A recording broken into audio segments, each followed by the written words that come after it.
سلام بچه، خوش اومدیم به یه ویدیو دیگه از چنل مهدی عالم. امروز اومدیم با هم توی جی تی سن اندرس 24 ساعت قانون، یعنی بدون با قانون بازی کنیم که یعنی مثل شخصیت خود بازی از چراغ قرمز و صورت بالا اینا انجام ندیم. بریم برای شروع.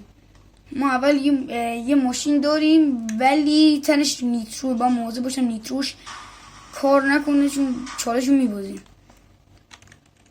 الان سوار ماشین میشیم. باید از اینجا مپ که خودمون هستیم تا اینجا که یه موتور هست بعد همینجوری بریم. پس برو بریم. این صداش رو قطع کنیم. عجب ماشین داریم. نباید به صورت بالا بریم.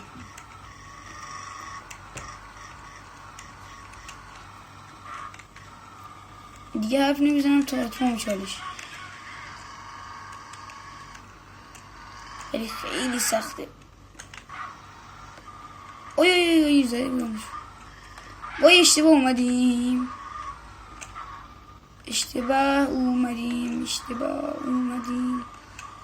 برو بشرخ. ایول وای گم زدیم.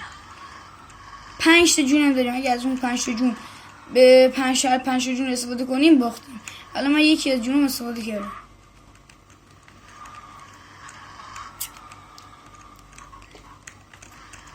ای بالا بود.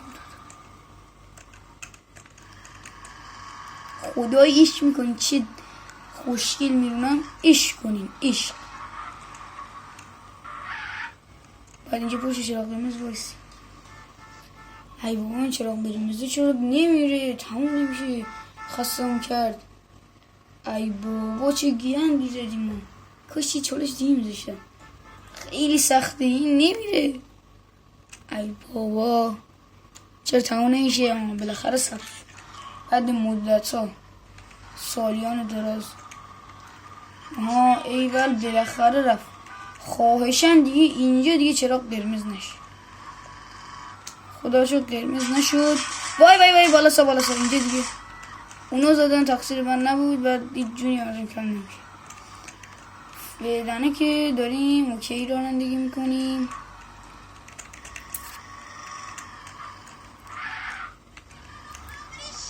برو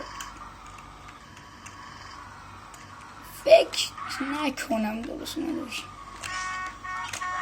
یه جونمون رفت شدیم 3 تا جون. الان با این 3 تا جون دیگه خیلی نزدیک شدیم. بعد توی این پارکینگ طبقاتی هم نباید به هیچ جایی بخوره.